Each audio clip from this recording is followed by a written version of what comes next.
Is self-improvement actually a scam like many people nowadays like to say? Like, is it actually useless to try to become the best version of ourselves? Should we all just stop trying to follow this idealistic goal? I mean, those questions are going to be answered in this video.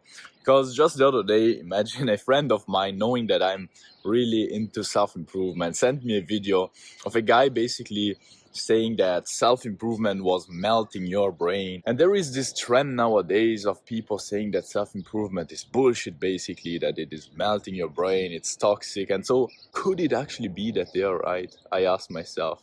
Could it be that it is toxic and that stopping to try become the best version of ourselves is actually the better option? Well, let's listen to their arguments and let's try to understand the reason behind of them and if they're actually valid or not. A content that was supposed to inspire people for changes and motivate them became a source of constant self-doubt, anxiety, and growing depression, which a lot of people managed to monetize in a very effective way, as more than 15,000 self-help books are published in the US every year and thousands of videos are posted across all social media. Sounds pretty cool, right? That someone is trying to make money from your insecurities and self-hatred. Self-improvement content has become the new brain rot. But what in general is brain rot? Brain rot is when your brain feels like it's turning too much.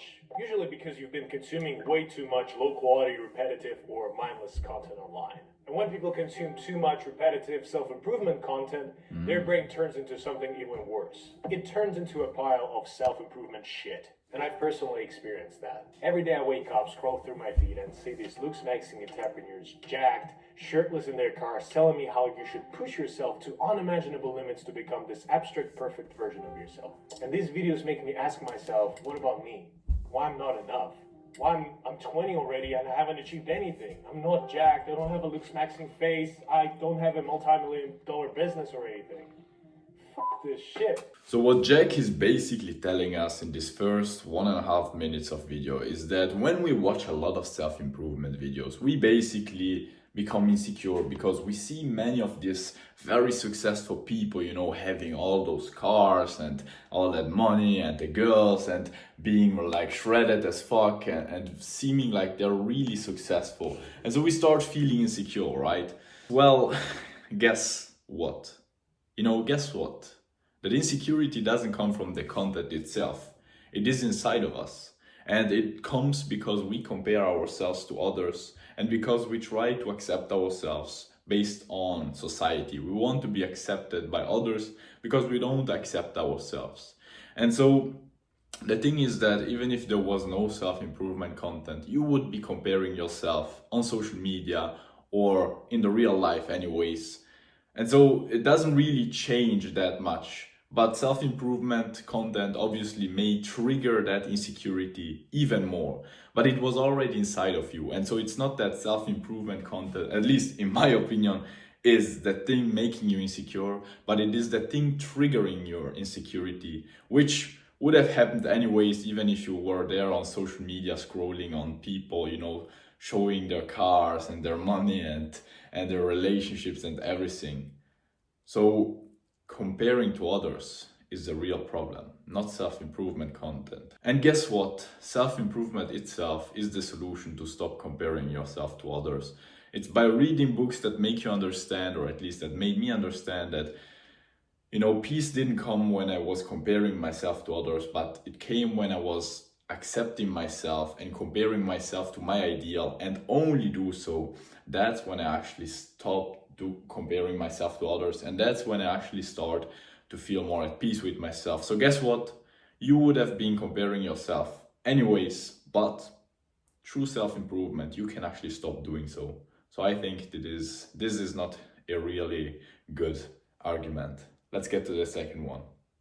It's so horrible when you trap yourself in this cycle of self-improvement videos, watching one after another, but you don't even understand why you're watching these videos. Each video was offering either some secret formula, daily routine, habits, or mindset to become a better version of yourself. But the harsh truth is, no self-improvement video will ever be able to help you until you realize something here. And I want to share with you this one exact thing that helped me to get out of this endless cycle of self-improvement. Self-improvement is not a new thing. It goes way back to ancient Greece philosophers who used to say, know thyself. Meanwhile, across the world, Eastern philosophies like Buddhism and Taoism were saying something similar in their own way. Master the self, find the peace within, and let go of the illusion of control. Fast forward to the 20th century, there was a big boom in the self-help industry after the publication of a book called How to Win Friends and Influence People. It was the start of a very big industry, which today is literally a billion-dollar machine. It's a very well-structured system that feeds on your need to become better. They're selling more than just advice. They're selling you a perfect image, something abstract that none of us will ever be able to achieve. The second argument I basically got out of this video is that self-improvement content, self-improvement books, self-improvement in general sells you this idealistic image that none of us will ever be able to achieve. Well, guess what? I think that if you're there following someone else's idealistic image, someone else's goals, someone else's ideal life, you're going to be making many mistakes because you're going to probably achieve it if you put a lot of effort in it. But then you will never really feel full. You will never really feel satisfied with yourself. And so the key is actually, in my opinion, to still be following your ideals, but your ideals, not other people's ideals. Right? On self-improvement, you know, in many videos, you always hear about other people's ideas. It's inevitable that other people will talk about their goals and what they value and what they think is good and right and worthy to achieve. But at the end of the day, you just have to find out what you want to achieve, your ideal, and strive towards that. Because if you're not striving towards anything in life, then you're basically wasting it. Life is evolution, life is changement, and personally I think that we are here to experience our full potential, to really live life to the fullest. And so living life to the fullest might mean something different to you as it does to me. But if you're not really striving towards anything, if you don't know what you want to achieve, that ideal version of yourself looks like, then you're not going to be achieving anything and you're going to, I think, waste your life. And so I totally agree with the fact that nowadays and in general, but this has always been the case, when you talk with someone, it always leaks out what for someone else is important. But here you just need to be listening to the advice, make yourself your own idea of what is important for you, what you want to achieve, what your ideal is, and then just hear out that advice, use it to get to your idea. So I don't think that having an idealistic way of seeing things and, you know, trying to achieve your goals, your ideals is a bad thing. I think that trying to achieve someone else's ideals is a bad thing. So let's get to the third argument. Now let's talk about self-improvement on YouTube. I bet you've ever had a situation when you just scroll through YouTube and there's one particular video that just begs you to click.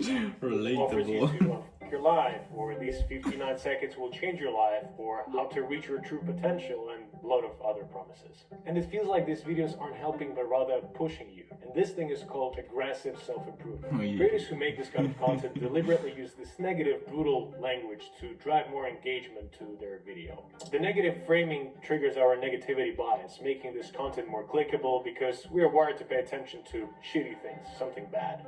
Instead of uplifting, these videos usually make us feel anxious and inadequate. The comment sections under these videos are pretty much the same. I am gonna change. I want to get checked. Take cold showers. Wake up after 30 a.m. and sleep at 9 p.m. But some of these people are being honest with themselves. You watch these self-improvement, and you just get dopamine with these self-improvement videos. Hey, I want to be a gaming content creator, but should I stop playing games? The job takes my time away. I also always feel tired afterwards. Yo, bro, no hate, but all of these videos are just starting to be the same thing. If self-improvement content worked in the way it's supposed to, people wouldn't come back to it all the time. These channels just feed people with advice compilations, which make them feel like they're doing some real progress, but in reality, they're just procrastinating all the time. So as you can see, the situation is pretty tough right now. And I'm not saying that self-improvement content itself is bad. Sometimes it can help, but the messaging it has makes our insecurities bigger than they really are. With so much self-improvement content today, it's very easy to fall into a trap. You constantly learn something, watch videos, read books,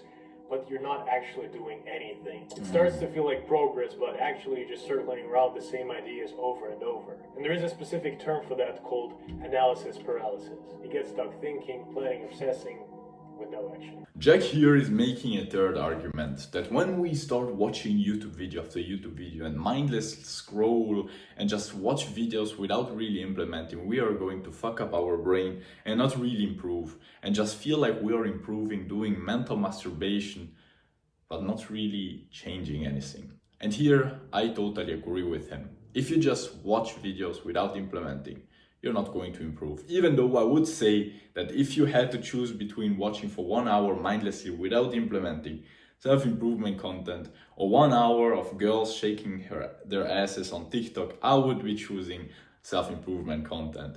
And still, I wouldn't say that the responsibility to take action lies in the person making the YouTube video, right?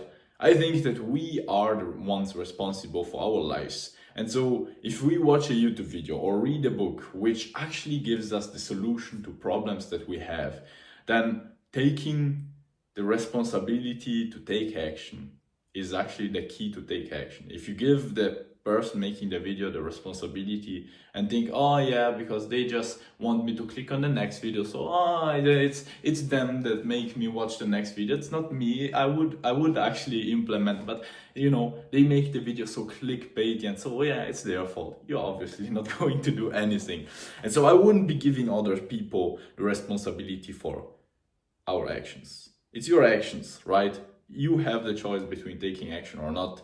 And so I would say that, yeah, many YouTubers might be making click-worthy videos so that after having watched the video, you really want to watch the next one. But if there are people who really give you good solution to your problems, then you should be implementing and you should be taking the responsibility to implement.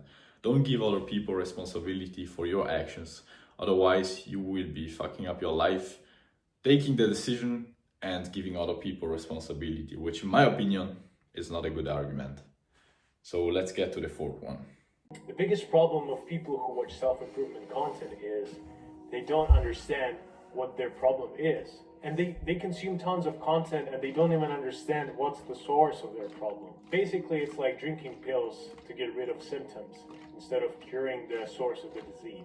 The pursuit of personal growth becomes excessively intense, leading to self-aggression, harsh self-criticism, and a constant sense of not being good enough. The aggressive approach can lead to burnout and negatively influence your physical health. There is a good example of a Reddit post about that, where the guy shares a story how his obsession with self-improvement content on YouTube has turned into a mental breakdown. And there's another post about that, and people are actively helping them to get back to a healthy reality.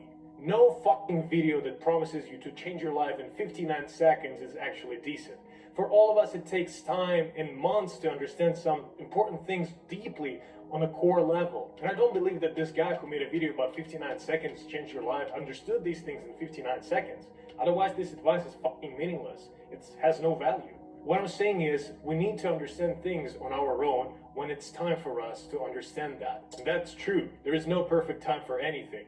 But there is no reason for you to start realizing some things when you're 20, when you're supposed to realize them when you're 30 or 40. This is like a biological process, I guess. The fourth argument goes something like, you should be realizing things on your own, and there is like a perfect time when you should be realizing things, and you should be try to understand things before it's time to understand them. Like this, I think, is the most absurd argument I've heard so far, because like there is even a saying that says being smart is learning from your own mistakes, being wise is learning from other people's mistakes.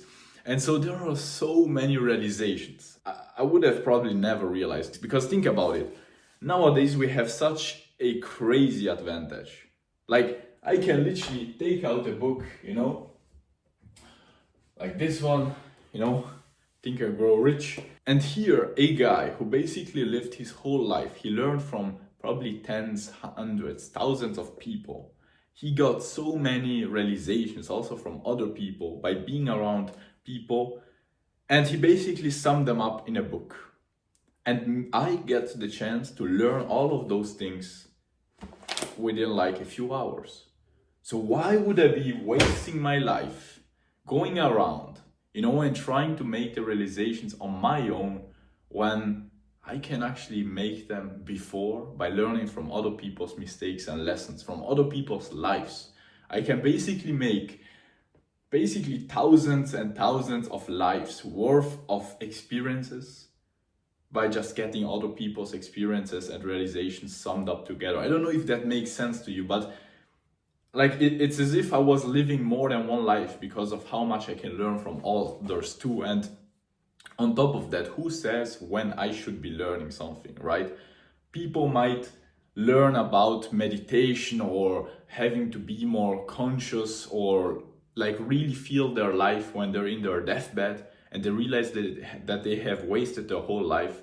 But because I read a fucking book like this one that my mother literally gave me, I got to realize this at 16. And that's why I actually think getting other people's realizations and advice and other people's help in our life is so fucking valuable. Like, it's so fucking valuable. Why shouldn't I be just listening to others? I think that getting other people's help is key and is crucial to improve faster and to improve more. So yeah, that was it for this fourth argument. This kind of content creates a super toxic environment for teenagers and people in their 20s. You think you know better, but it's just your high ego speaking. My advice is to shut the fuck up, stop watching this self-improvement bullshit, and remember that this stuff isn't just targeting adults anymore. It's showing up on the feet of 13-year-olds, telling them that they are already behind in life, that they need to hustle harder, wake up at 5 a.m. and build an empire by 18. And what about people with depression, anxiety, or trauma? They don't need cold showers or another productivity hack. They need real psychological help, therapy, support, maybe medication, not a YouTuber yelling at them to hit the gym like it will fix everything. If you're broken mentally, no physical exercise will ever be able to help you. These people who are telling you to go monk mode and other nonsense, they're not monks, they're not teachers, and they can only share their pure subjective opinion about this. And these people are telling you to do that without no preparation, no training. Yeah, just throw yourself into a hole. If you exchange places with a Shaolin monk, you'll probably go crazy because he's been doing this stuff his whole life. And now all of a sudden, a jacked 20-year-old college dropout telling you to go monk mode. Guys, please respect yourself. The fifth argument is also very interesting, I think. He basically says, Jack, that when we have deep problems, fixing them by going to the gym or taking an ice bath or taking a cold shower doesn't really fix anything. I totally understand, I totally agree with this, even though I would actually say that if you sleep well, if you exercise, eat well, take cold showers and do other positive habits, you will be healthy and feel well and therefore have more energy to solve that mental problem. And yeah, but self-improvement is so much more. Self-improvement, in my opinion, is trying to become the best version of myself. And so obviously the best version of myself has also sorted his mind out. He knows himself. He can master his mind, his thoughts, and he has basically solved his problems. Like, self-improvement for me is also doing things like journaling and trying to figure out why I judge others. Like literally yesterday, I had a journaling session on my current beliefs about money, on why I judge others, on how do I want to go on with this YouTube channel, and why I criticized my brother for buying expensive steaks. Literally. You know, I know these things may sound strange to you, but there are many things that we do that are nonsense and that require us to sort ourselves out. Maybe you judge yourself, maybe you compare yourself a lot to others, maybe you feel insecure about something, maybe you have other mental problems that come probably from your childhood or from other experiences you had in your life. And so self-improvement is also, in my opinion, about learning to get to know yourself and fixing those things. And to be very honest, self-improvement has helped me a lot on that. I was very insecure, I had many of those problems, but through the tools I learned by watching YouTube videos and by reading books, like for example, journaling, which I basically do every single day, and other things like I literally just finished reading, where is it? I think I gave it to my brother, You know, The Mountain Is You. That book is a self-improvement book, but yet it made me understand many things, many valuable lessons to get to know myself better and to basically solve the deep down problems on my own. And to be very honest, there aren't just videos on self-improvement that are just about taking cold showers and going to the gym. There are many really valuable videos that goes deep into psychology, into getting to know yourself and getting to solve your problems on a root cause level. There are many people that make videos like that. And so those are the videos that help me out. And yeah, I'm sure 100% I agree. If you just take cold showers, that won't help you to fix your mental issues, right? But maybe journaling will, maybe doing other things will. And if you never really try to understand what these solutions are, how you can fix these deep down root causes of your problems, you will never fix them. And I have seen personally that self-improvement, reading books, and watching YouTube videos that suggested me the tools and then actually putting them into practice was the key. So also don't really agree with this point. These guys super like drawing connections between self-improvement and God, which I think is ridiculous. God's not gonna bless you if you're jacked, if you wake up at 5 a.m., if you take a cold shower, or if you are on a dopamine detox. And it's like protection of a sort. If you mention God in your self-improvement video, there's no way someone will criticize that. And just look at the amount of videos these creators are posting. I just want to ask, how does it feel to constantly produce self-improvement content? They either spend all of their life on these self-help videos, or they use ChatGPT to run a YouTube channel to earn cash. But if it's a genuine piece of advice, something real, I don't think they would come up with a video idea every week. Self-improvement content is not that bad, but it needs some filters to be applied on. Because the biggest problem of people who watch this kind of content is they watch it, but they don't understand why they're watching this. They're not watching because they want to solve their problem. They watch it because they want to understand their problem. They're trying to identify the cause of their problem. Maybe this video will help me to understand myself better. Maybe this one. You shouldn't be looking for a reason on YouTube. You should go out, ask your friends, talk to your relatives, and reflect on your behavior in the society, not on YouTube. Because as long as you keep watching this content, you'll feel super confused about yourself. So self-improvement is cool, but give it a break. Love you all, guys. Bye. Interesting points in this last few seconds of the video. He's basically saying that many people don't watch YouTube videos to fix their problems, but to understand their problems. And that is true. Many of us don't feel very well with ourselves and we want to understand why.